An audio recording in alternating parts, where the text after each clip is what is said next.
Assalamualaikum warahmatullahi wabarakatuh. Ketemu lagi dengan kami kelompok 1 mahasiswa manajemen Fakultas Ekonomi. Jika dalam video sebelumnya kita bertemu dalam mata kuliah manajemen operasional, untuk saat ini kita bertemu lagi dalam mata kuliah operasional riset atau sering dibilang dengan riset operasi. Dalam video kali ini kami akan membahas materi yang berkaitan dengan riset operasional. Di antaranya yang akan kami bahas yaitu berkaitan dengan programming linear atau disebut juga dengan linear programming. Berikut penjabaran tentang program linear dari kelompok kami. Dalam teman-teman semua menjalankan sebuah usaha atau bisnis, pasti ingin bisa mendapatkan keuntungan yang semaksimal mungkin atau sebanyak mungkin. Tapi sebanyak-banyaknya keuntungan yang mungkin bisa teman-teman dapatkan, pasti ada batasannya. Baik itu batasan berupa kapasitas peralatan produksi kita, ketersediaan modal kita, keterbatasan jumlah tim atau karyawan, ataupun kesediaan bahan baku, dan lain-lain. Nah, walaupun ada berbagai keterbatasan itu tadi, sekarang bagaimana caranya agar kita bisa mendapatkan keuntungan yang maksimal ataupun minimal? Nah, ini bisa kita tentukan dengan cara programming linear atau linear programming.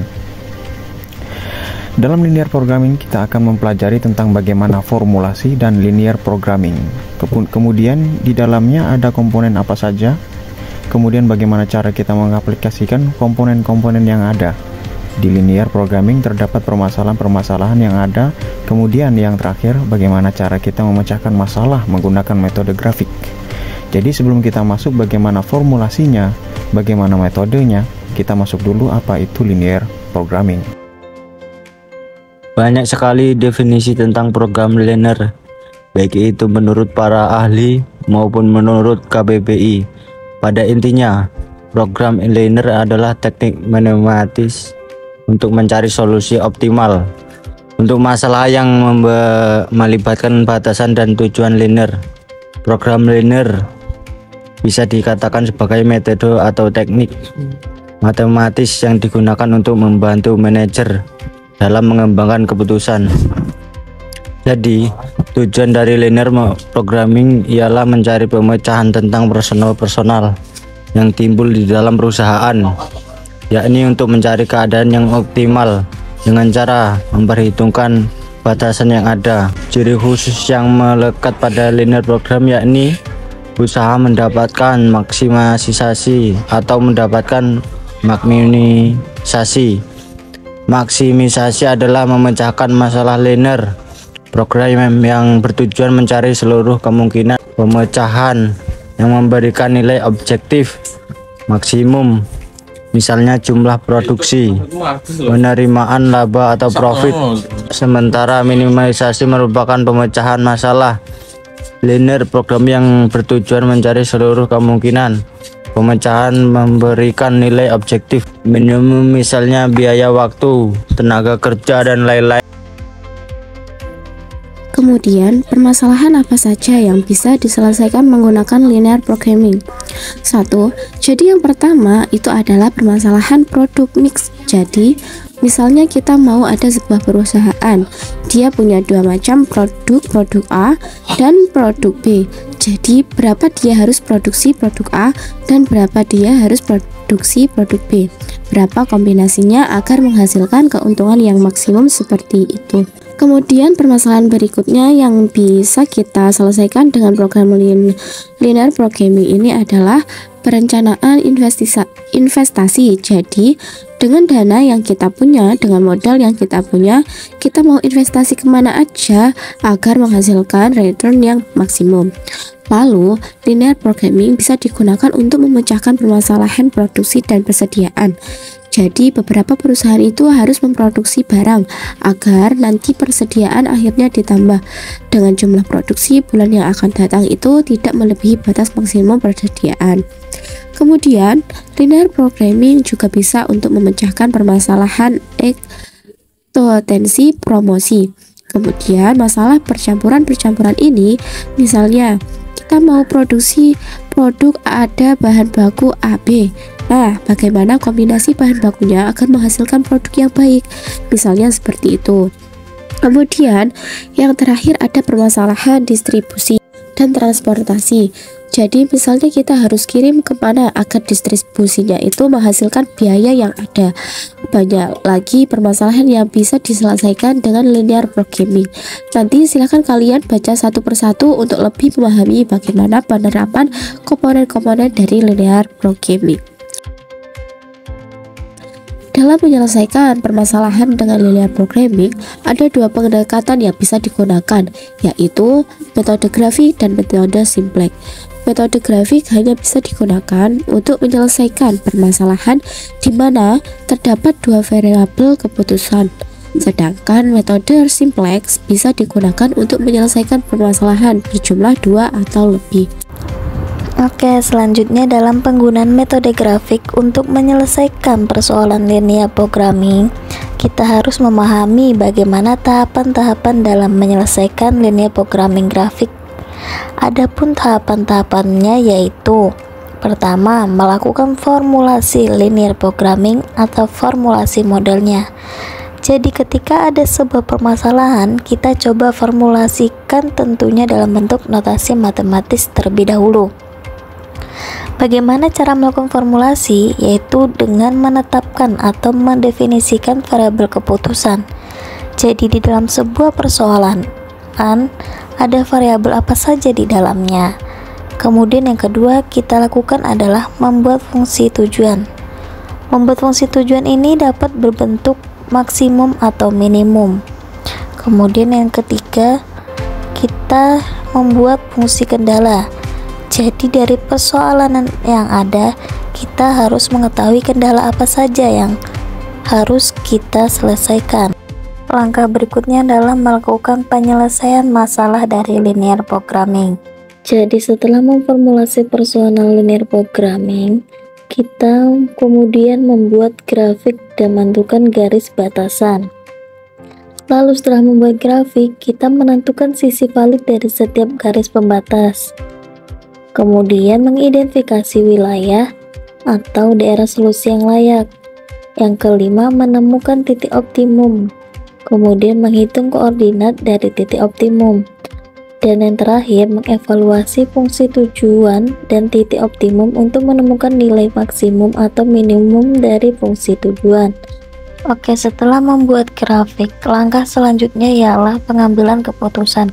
Yang mana di sini kita mencari nilai maksimum atau nilai minimum sesuai dengan perintah soal. Jika kita mengambil nilai maksimum, otomatis kita cari yang menghasilkan nilai paling tinggi dari beberapa opsi. Jika kita ingin mengambil nilai minimum, otomatis kita cari nilai yang paling rendah di antara beberapa opsi yang muncul dari metode grafik yang kita gunakan tadi. Biar lebih memudahkan kita untuk memahami langkah-langkah programming linear grafik, maka di sini kita akan membahas satu soal tentang programming linear grafik. Di sini diterangkan bahwa PT Aira akan memproduksi dua jenis produk yaitu Astro dan Cosmos. Untuk memproduksi keduanya diperlukan bahan baku A, bahan baku B, dan jam tenaga kerja. Maksimum penyediaan bahan baku A adalah 60 kg per hari, bahan baku B 30 kg per hari, dan tenaga kerja 40 jam per hari. Nah, semuanya sudah dituliskan di dalam tabel. Kemudian di sini diterangkan lagi, kedua jenis produk tersebut memberikan sumbangan keuntungan sebesar 400 untuk Astro dan 300 untuk Cosmos. Pertanyaannya yaitu berapa jumlah unit setiap produk yang akan diproduksi dalam setiap harinya. Untuk menjawab soal tersebut, adapun langkahnya yaitu pertama kita melakukan formulasi terlebih dahulu. Formulasi ini ada 3 tahapan. Yang pertama, kita menentukan apa saja variabel yang ada pada persoalan ini. Nanti kita mencari variabel keputusan. Di sini di soal ada produk Astro dan ada produk Cosmos. Ini yang variabel apanya nih? Yang variabel produknya apa bahan bakunya? Kan itu menjadi pertanyaan. Nah, kita lihat di soal. Keterangan kedua jenis produk tersebut memberikan sumbangan keuntungan sebesar 400, dan 300. Sedangkan yang kita carikan keuntungan maksimal yang memberikan sumbangan adalah produknya, berarti variabelnya adalah produknya. Ditekankan lagi di sini berapa jumlah unit produk yang harus diproduksi setiap hari. Berarti variabel keputusannya adalah produknya, sehingga bisa kita tulis bahwa variabel yang pertama dilambangkan dengan X1, yaitu jumlah produksi Astro per hari. Jadi jumlah Astro per hari adalah variabel yang pertama. Terus variabel yang kedua, jumlah produksi Cosmos per hari. Kita tulis di sini dengan lambang X2. Kemudian selanjutnya kita sudah tetapkan variabel keputusannya. Ternyata ada dua variabel yang mempengaruhi pengambilan keputusan. Setelah itu kita buat fungsi tujuannya. Kita lihat kembali lagi ke soal. Di sini diterangkan kedua jenis produk tersebut memberikan sumbangan keuntungan sebesar 400 untuk Astor dan 300 untuk Cosmos. Jadi ini kita lambangkan menjadi Zmax sama dengan 400 X1 tambah 300 X2. Setelah kita ketemu fungsi tujuan, kita lihat lagi fungsi kendalanya. Adapun fungsi kendalanya kita lihat lagi di soal. Di sini sudah ada tabel. Bahan baku A itu Astornya 2, Cosmosnya 3, maksimum penyediaannya 60 kilo. Ini kita buat menjadi bentuk matematis, yaitu menjadi kendala pertama, yaitu 2x1 ditambah 3x2 kurang dari 60. Yang kedua, 2x2 kurang dari 30. Kemudian kendala yang ketiga, 2x1 ditambah x2 kurang dari 40. Sebenarnya selain tiga kendala ini, yaitu karena kita itu mau memproduksi produk, kan gak mungkin produksinya minus, jadi produksinya pasti harus positif, sehingga kita bisa memasukkan kendala yang keempat, yaitu X1 dan X2 itu lebih besar dari 0. Jadi sudah kita formulasikan, udah ketemu variabelnya dan apa fungsi tujuannya, kemudian fungsi kendalanya apa saja. Setelah ini kita masuk ke pemecahan masalahnya dalam metode grafik. Lalu di sini kita selesaikan terlebih dahulu kendala yang pertama, yaitu tadi 2x1 ditambah 3x2 kurang dari 60. Karena kita ingin mengetahui berapa x1 itu dan x2, maka kita ubah persamaan ini menjadi 2x1 ditambah 3x2 sama dengan 60. Jika x-nya saat x1 itu 0, maka x2 nya adalah 20. Bagaimana bisa? Karena kita anggap x1 itu 0, jadi 2 dikali 0 sama dengan 0, ditambah 3s pangkat 2 sama dengan 60. Kemudian x2 sama dengan 60 dibagi 3 jadinya 20. X2 maka 20. Lalu kita ubah lagi x2 sama dengan 0. 2x1 ditambah 3 dikali 0 sama dengan 60. X2 sama dengan 60 dibagi 2, jadi x1 nya menjadi 30. Maka kita gambarkan grafiknya menjadi x1 sama dengan 0 dan x2 nya itu 20. Kemudian x2 sama dengan 0, x1 nya sama dengan 30. Lalu kita tarik garis 20 dan 3. Selesailah kendala pertama. Kemudian lanjut ke kendala kedua, yaitu 2x2 kurang dari 30. Kita ubah persamaan menjadi 2x2 sama dengan 30. Maka di sini sudah diketahui x2 sama dengan 15 dan x1 nya sama dengan 0. Lalu kita gambarkan grafiknya, yaitu x1 sama dengan 0 dan x2 nya sama dengan 15. Lalu kita lanjut ke kendala yang ketiga, yaitu 2x1 ditambah x2 kurang dari 40. Maka kita ubah persamaannya menjadi 2x1 ditambah x2 sama dengan 40. Jika kita misalkan x1 sama dengan 0, maka x2 sama dengan 40. Lalu jika X2 nya 0, maka X1 nya sama dengan 20. Jadi grafiknya yaitu X1 nya 0, X2 nya 40. Kemudian X2 nya 0, X1 nya jadi 20. Kita tarik garis 40 dan 20.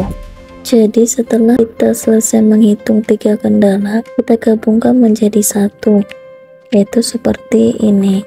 Yang warna hijau itu tadi kendala pertama, yang warna merah kendala kedua, yang warna biru kendala ketiga.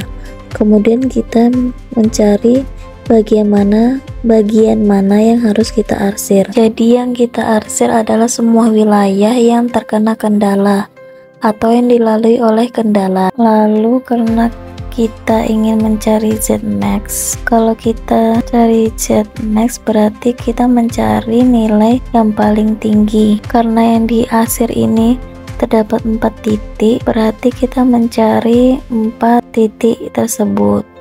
Kita cari titik mana yang paling tinggi. Pertama di sini ada titik A. Berarti titik A ini kan X1 nya 0, terus X2 nya sama dengan 15. Berarti kita substitusikan ke fungsi tujuan. Fungsi tujuannya tadi kan 400 X1 ditambah 300 X2. Lalu kita substitusikan. Kita substitusikan menjadi Z-max sama dengan 400 X1 ditambah 300 X2. X1 nya tadi itu 0, lalu X2 nya itu 15. Jadi dapatlah hasilnya menjadi 4500. Kemudian di titik B kita hitung X1 nya tadi itu 20, lalu X2 nya itu 0, maka menjadi 400 dikali 20 ditambah 300 kali 0 menjadi 8000. Kemudian kita hitung di titik C. Karena titik C ini adalah perpotongan garis kendala 1 dan 3, maka kita substitusikan kedua kendala tersebut untuk mencari X1 nya berapa dan X2 nya berapa. Karena kendala 1 tadi 2X1 ditambah 3X2 sama dengan 60, lalu kendala 3 tadi 2X1 ditambah X2 sama dengan 40. Jadi X2 nya sama dengan 10 dibagi 2 sama dengan 10. X2 sudah diketahui sama dengan 10. Kemudian kita substitusikan X2 nya ke fungsi kendala yang ketiga, yaitu 2X1 ditambah X2 sama dengan 40. Jadinya 2X1 ditambah 10 sama dengan 40. 40 dikurang 10 sama dengan 30. Kemudian X1 sama dengan 30 dibagi 2 sama dengan hasilnya 15. Jadi sudah kita ketahui bahwa X1 nya 15, X2 nya 10. Kita hitung menjadi 400 dikali 15 ditambah 300 dikali 10 menjadi 9000. Kemudian titik D. Karena titik D itu perpotongan antara garis kendala 1 dan 2, maka kita hitung seperti titik C. Karena kendala 2 ini sederhana, jadi kita langsung ketahui X2 nya, yaitu X2 sama dengan 30 dibagi 2 sama dengan 15. Kemudian X2 nya sudah kita ketahui 15, kita substitusikanlah X2 ini ke kendala yang pertama, yaitu 2X1 ditambah 3 dikali 15 sama dengan 60. Kemudian maka X1 nya sama dengan 60 dikurang 45, 15. Lalu 15 dibagi 2 sama dengan 7,5. Jadi dah diketahui bahwa X1 nya 7,5, X2 nya 15, maka diperolehlah hasilnya menjadi 7500. Kemudian karena tadi yang dicari adalah Z maksimum, berarti kita mencari titik yang nilainya paling tinggi. Karena di sini titik nilainya yang paling tinggi adalah titik C, yaitu 9000, sehingga bisa kita simpulkan untuk memperoleh keuntungan maksimal, maka PT Aira ini harus memproduksi 15 produk Astor dan 10 produk Cosmos per harinya. Dan yang terakhir adalah kesimpulan dalam mata kuliah Operational Research mengenai metode grafik dan simplek. Metode grafik dan simplex merupakan alat yang penting untuk menyelesaikan masalah program linear. Metode grafik lebih mudah dipahami dan divisualisasikan, tetapi terbatas pada masalah dengan dua variabel. Metode simplex lebih kompleks tetapi lebih umum dan dapat digunakan untuk menyelesaikan masalah dengan jumlah variabel berapapun. Pilihan metode terbaik tergantung pada kompleksitas masalah dan jumlah variabel yang terlibat. Contoh permasalahannya adalah sebagai berikut. Yang pertama, untuk menyelesaikan masalah dengan dua variabel seperti memaksimalkan keuntungan dari penjualan dua jenis produk, mungkin metode grafik lebih mudah dan cepat. Dan yang kedua, untuk menyelesaikan masalah dengan banyaknya variabel seperti merencanakan produksi untuk berbagai produk dengan berbagai batasan, mungkin metode simplex lebih cocok. Oke teman-teman semua, mungkin itu saja yang bisa kami sampaikan tentang program linear terkait metode grafik. Sekian dari kami. Wassalamualaikum warahmatullahi wabarakatuh.